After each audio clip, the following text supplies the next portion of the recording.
Rock and roll today, solo episode, and the market is going to crash. So what do you do to make sure you're safe from a crazy market? Well, that's what we're going to talk about today. Here we go. Shut up and sit down. Is your business in need of customers? Then you found the right show.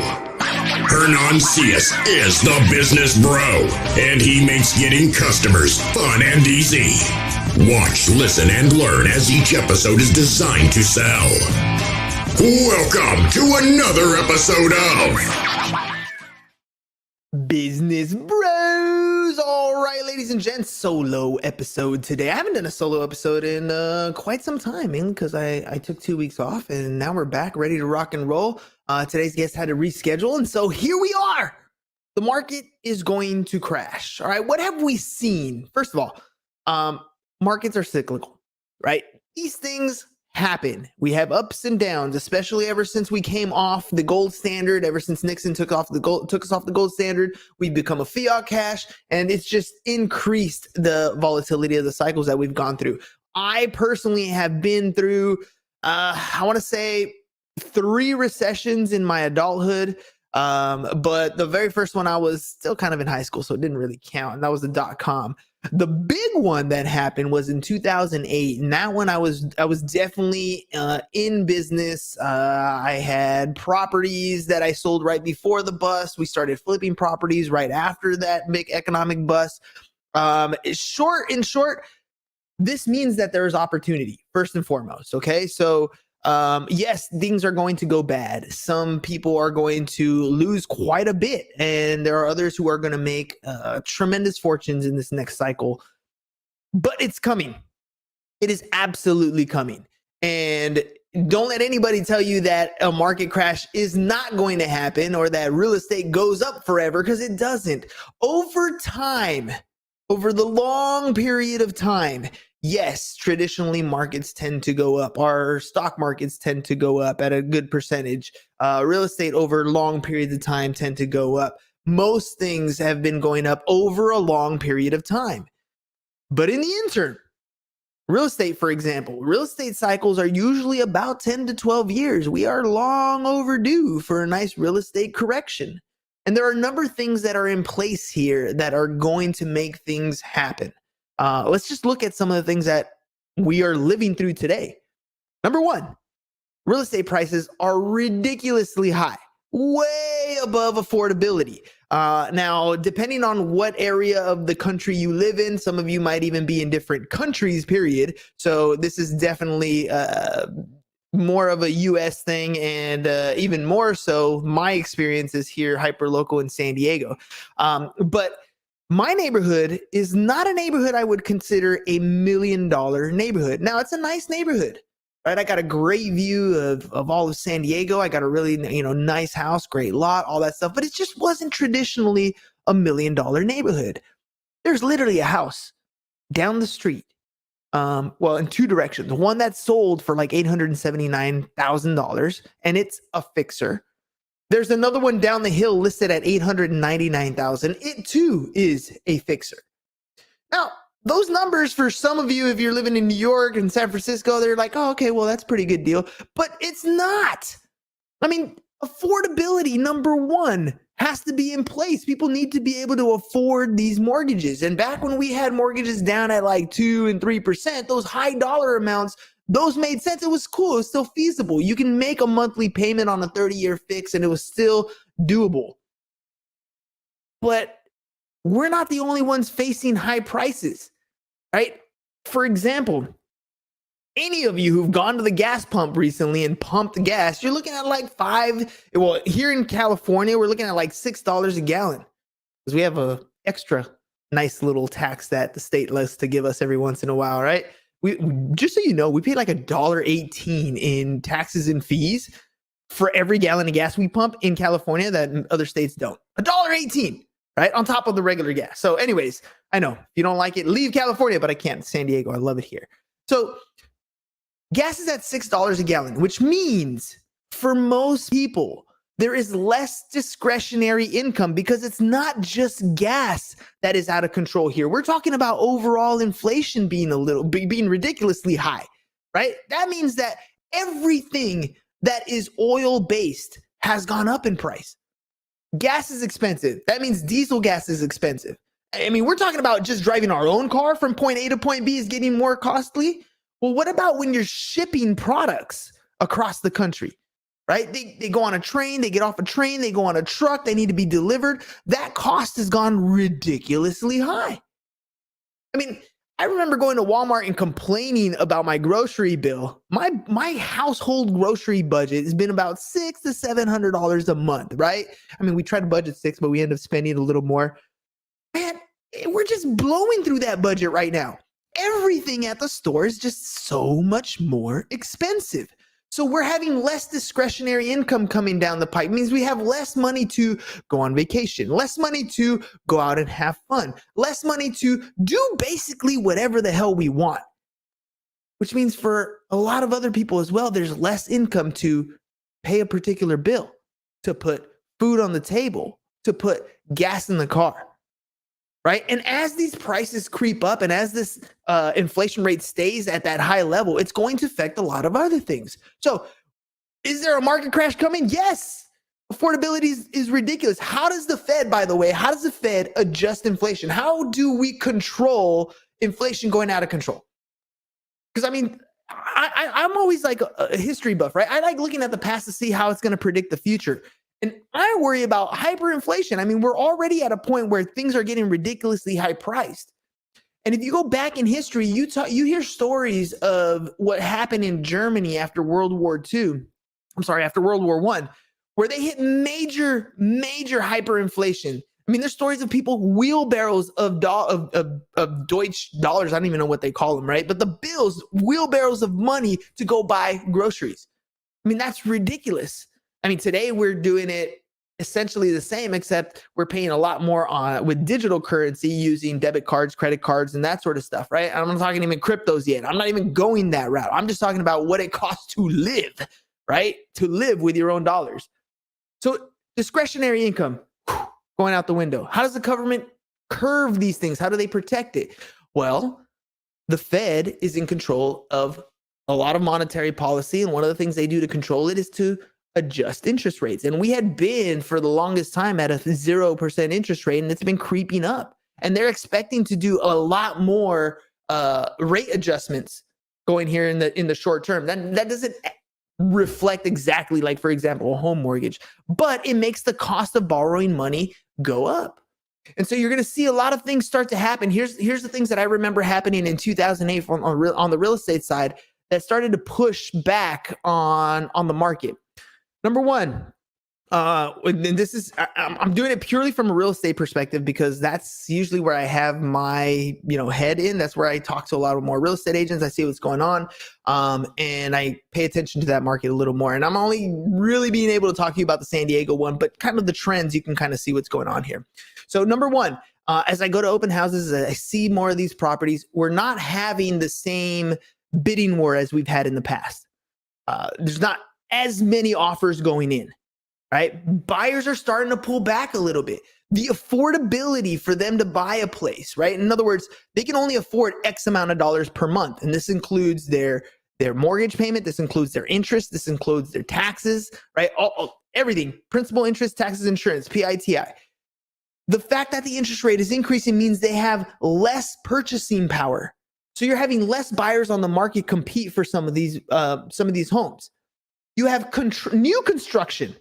There's a lot of properties that are going to be coming on the market as of this new construction. As I drive around my neighborhood, there are less and less single family homes available, but more and more apartment complexes being built, which means we're bringing the relief as much as we can to the housing crisis. Because let's face it, there's still a lot of need for people to live in different places, but it doesn't necessarily mean that they all have to buy.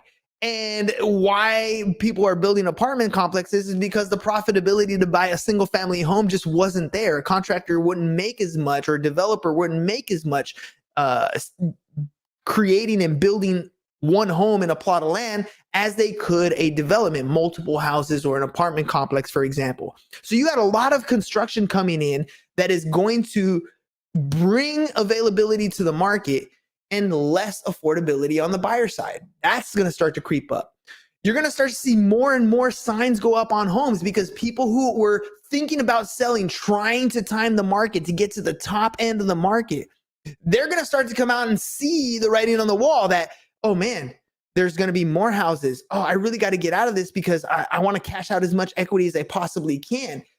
You know what? I need to do it before my neighbor does it because I know he lost his job or he has to move. Or, for example, this is what's happening in our neighborhood. People who have been tenants for a long time, their landlords are saying, hey, I need you to move out. We're going to sell the place.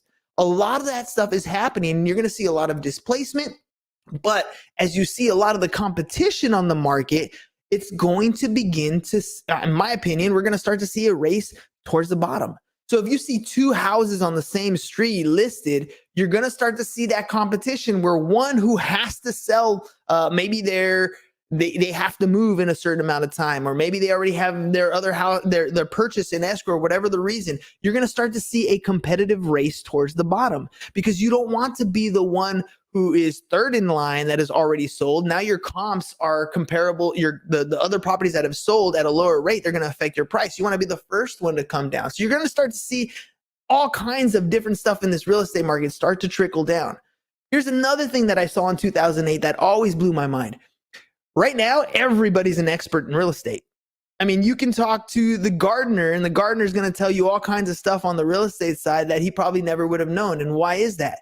Because right now people are making a lot of money on their properties. They're clearing that equity. Everybody is talking about it. When everybody's talking about it, that's when you need to step back, right? We always call that the Moobaugh syndrome, James and I. Don't follow the Moobaws. When everybody's going in that direction, you need to stop and you need to look around and be like, why is everybody going over there? What is so good over there? And start looking in the other direction because that's where things are going to change. Now, I hear people all the time, and people have been asking me, should I wait? Should I wait to buy? Should I wait? Should I wait? Should I wait? That's the ultimate question. And honestly, I don't have a crystal ball. And my honest answer is always, when you're getting ready to buy your home, if this is the home you're going to live in and you can afford the monthly payment on a 30-year fix, then go ahead and buy it. Like, this is your opportunity, right? But that's not really the question that they're asking me. They're asking me, can I make some money on this downturn? Well, how do I do that on downturn? Okay, so here's some things that I remember from 2008 that you need to pay attention to. Number one, if you're sitting on a bunch of equity in your home right now and you think that that is going to be that amount of money that you're going to use to go out and invest, you got a second thing coming to you. Because some of the things that happened in 2008 were, let's say, for example, you had, I don't know, $300,000 in equity. So you got a home equity line of credit at the bank. So basically the bank said, here's $200,000 line of credit. Use it however you like. When you're ready, go ahead, write the check. Here you go. Your interest rate's 5, 6, 7%, whatever it is, right? The market starts to shift. And you think you have $200,000 to go and invest. But what happens as the market shifts, as banks are not able to lend out as much money, they start to contract your lines of credit. Your credit cards start to peel back. You might have had $10,000 line of credit, and now all of a sudden you look on your statement and it's like $7,000. What happened to the other $3,000? They're just not giving it to you. You're not using it. They're taking it back. Same thing happened with home equity lines. So if you are in a position right now where you're thinking, you know what, I got a lot of equity, I'm ready, I'm going to make my next move, but you haven't done a cash out refi, you don't actually have that cash on hand, you're just banking on the equity, then you're not going to be able to take advantage of the opportunities when they pop up. Chances are your banks are going to pull back that equity. That is not liquidity for you. So you have to find other ways to do that. Okay. Is there opportunities? Will there be opportunities? Yes. Now here's the downside to that.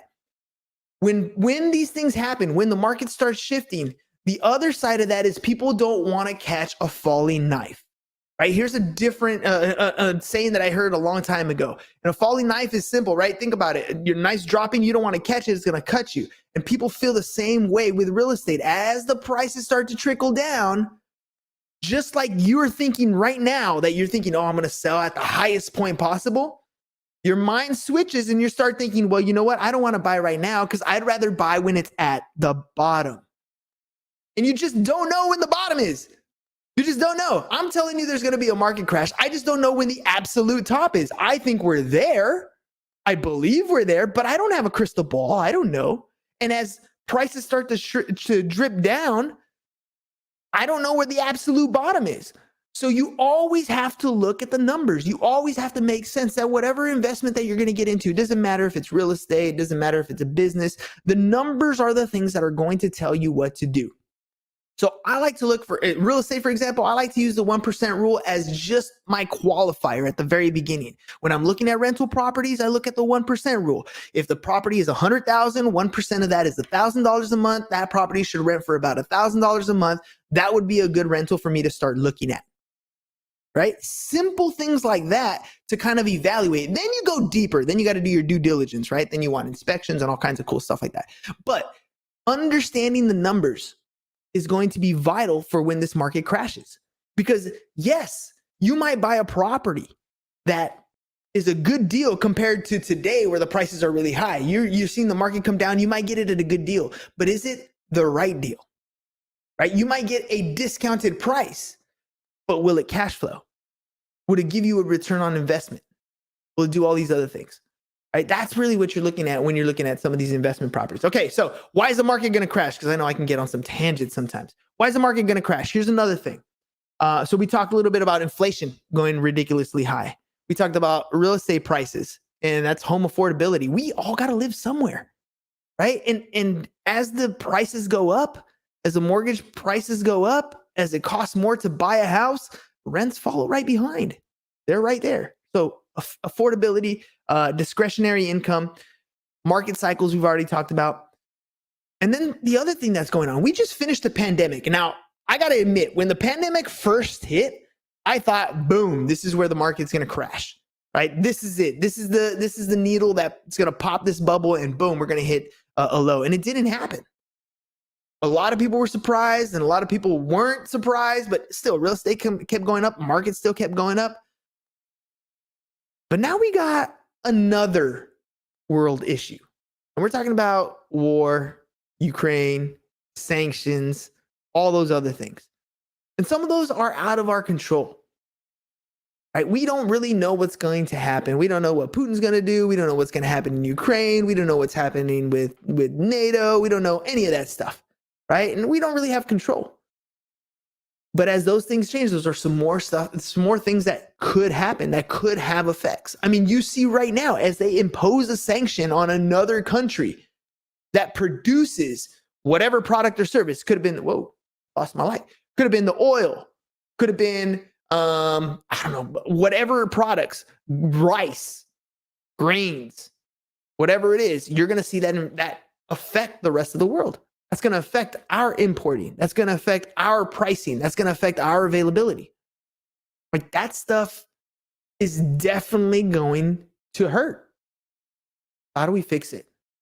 How do you build something? How do you secure your income so that when this market crashes, A, you survive, financially speaking. Hopefully you actually survive, but we're talking financially speaking, right? And B, how do you thrive? How do you thrive? Now, the A is going to be the part that I can do really well. Survive? Yes. Knocked it out the park. Thrive? Only time will tell. So let's start off with the survive, right? The way I've survived in business is I've built businesses personally that are necessary. They're a must. So if you don't know, I've had a tax practice since 2006. Why taxes?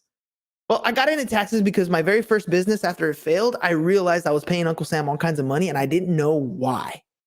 So I enrolled in tax school. I went back to school. I got my degree in accounting. I wanted to know who Uncle Sam was and why he was taking all this money. And what I learned, one of those things I learned, and it's a saying that you all know, is the two things you can't escape in life, death and taxes. Everybody in the United States has to file a tax return. Every business has to file a tax return. So my thought was purely simple. If I'm going to start a business, I should probably start one that everybody has to do. Taxes. How do you survive a down spiraling, going out of control economy? How do you thrive in an up economy, I think it's having businesses that are a necessity, and taxes are one of those, as long as it's still, one of the main rules that you have to follow, which is you got to file a tax return. I might as well be one of the people that you go to. Another business I got, right? James and I got into this space. I got into this space quite a few years ago as an accounting partner, owning and learning a lot in this industry. And then when James came aboard, I brought him on, and he now took over on that. And that's insurance. Again, one of those things that you drive a car, you got to have insurance. You borrow money from the bank to buy a house, you got to have insurance. You have employees, you got to have workers' comp, general liability, like all these necessities, all these things that a business or a person must have. I made sure to build a business around that. So how do you survive? You make sure that your business is something that everybody needs. The last thing here for me, well, of course, there's a real estate side. Not everybody needs to buy a house, but everybody needs to live somewhere. Real estate. And then the last one I have is the podcast. This is how I'm going to thrive. This is how I'm going to build that next level. Because the podcast is allowing me to learn a skill and to implement a skill that every single business needs. Advertising and marketing. I mean, you are in business, right? Means that you got to go out and tell somebody what it is you do, and they got to hire you. And there's that 4 phase. Dr. Meisner put these together: invisible, visible, credible, and profitable. When you're in business, you start off invisible. You have an idea, might be a good one, but nobody knows who you are or that your idea even exists. You literally have to go out and talk to somebody new, share your idea, and hope and pray that they actually like your product. The market is going to decide. Right now, you can modify, change, and do things so that hope and prayer is not really an option. You're actually strategizing. You're learning what your customers' problems are and what you can do to solve those problems. That's really how you do it. But you need to figure it out. You need to get out there and do. And a lot of business owners get stuck in that idea of advertising because they don't have that, they have a sour taste in their mouth when it comes to advertising. And I did too. I mean, there were a lot of times in business where I tried things advertising and marketing related, and I felt like that was a waste of money. I felt like the person on the other side said they were going to do something, and what I got was different. Or it just cost too much to start to build a brand the way I wanted to. And I know there are a lot of business owners out there, a lot of you guys who are in business right now, who have a great product, who are great technicians. In other words, you do your stuff really, really well. Customers are happy when they do work with you. It's just that not enough people know who you are. And the magic pill that I've found, the thing that has allowed me to build a brand, to build my confidence level, to go from invisible to visible, to build consistency and credibility, to build trust, to get customers, and to be profitable. That's been podcasting. Look, the market is going to crash, and you may have a business that is doing well right now, and then the market crashes and your business doesn't do so hot. But you know what continues? Your brand and you. And you can always bounce back. You can always come back. You can always rebuild. You can always gather up and then go forward. And if you're able to build your brand, the business afterwards, those things will come and go. Some of them will thrive. Some of them will technologically advance. Some of them will go from Blockbuster to become Netflix. You never know. They change over time. But your credibility and your brand, that you own forever. You might build a company and sell it off, and it might not be yours anymore, but your brand, that lasts forever. So why are you not investing in yourself? Why are you afraid to turn the camera on and the microphone on or the cell phone on and create the content? Document. You don't have to invent everything. You don't have to do dances on TikTok, but you're knowledgeable in the stuff you're doing. A quick little content hint. I love this one. Look at your inbox. Look at your literally email inbox. You have a bunch of people in your industry. Maybe it's employees, maybe it's vendors, maybe it's customers, but there are people in your inbox right now that have been asking you questions. That's usually why they send you a message, right? Why answer that question just for one person? You reply back in an email and it's done. Or you can use that opportunity to answer a question that question itself might be the same question that a lot of other people in that industry have. And if you're able to answer the question for one person, why not answer the question for your entire industry? Document, don't create. Answer the question on a live, answer the question on a little recorded message, answer the question on a story, post it. Start building your brand. Is it embarrassing sometimes? Yeah. Do you make mistakes? Absolutely. Do you like the way you sound? Probably not. Do you like the way you look on camera? Most likely no. But it's who you are. It's what you sound like. It's what you do. And if you're gonna be successful, you have to tell people what it is you do. The market is going to crash. I may not have a crystal ball. I may not, I think it's going to happen this year. And I may be wrong. But you know what I'm not wrong on? Building my brand is going to help me. And let me explain to you real quick. How's that going to happen? I told you I got a real estate business. I got an insurance company and the tax company. I hop on this podcast every single day. And I talk to entrepreneurs every single day. I've built an audience of entrepreneurs. I have a show and a brand that says, I am very knowledgeable in this business space and I can help you. I have become visible. I have become credible. And I'm becoming a marketing and advertising machine, baby. So what does that mean for me when the markets crash? I'm going to turn to my skill set.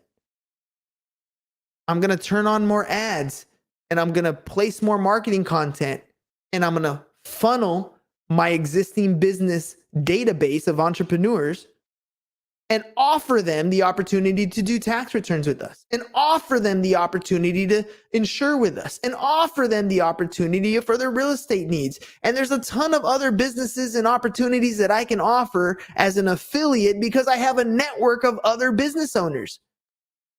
Your brand is what's going to help you survive when the economy crashes. Is your brand set up to survive? Are you doing what you can every day to build it? If not, you need to hit me up, businessbros.biz. We need to sit down and have a conversation. I'm going to show you how to do it. It's fun. Like, I don't know about you guys, but I'm pretty sure you eat lunch every day or breakfast every day or dinner every day, at least one of those meals every day. And you probably do it every day at the same time because we as human beings are creatures of habit. So if you can pencil in 30 minutes for dinner or lunch or breakfast, whatever you can pencil in 30 minutes a day to create content. The way we can show you how to do it.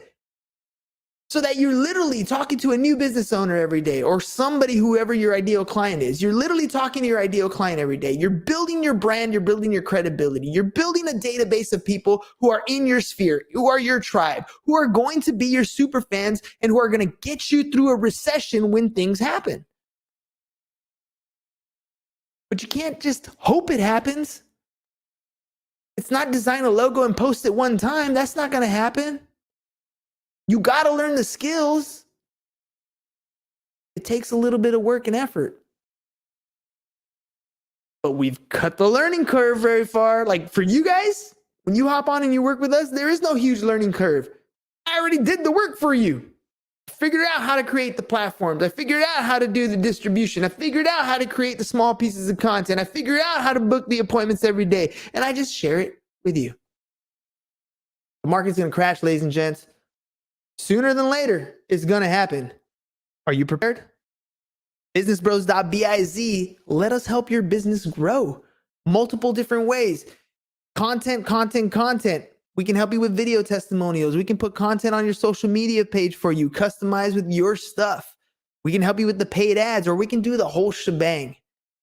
You have zero brand. We can turn you from zero brand to mega brand. It's up to you. So let me ask you a question. If I talked to you a year ago, 2 years ago, 5 years ago, are you in the same spot today that you were then? The answer to that question is yes. Then the next question I have for you is, how long do you got to be stuck there before you make a change? Or am I going to see you again next year in the same spot? It's up to you. BusinessBros.biz. I'm here to be of service to you. One more time, BusinessBros.biz, and we'll see you guys again mañana. Peace. And we're out. Thanks for watching The Business Bros.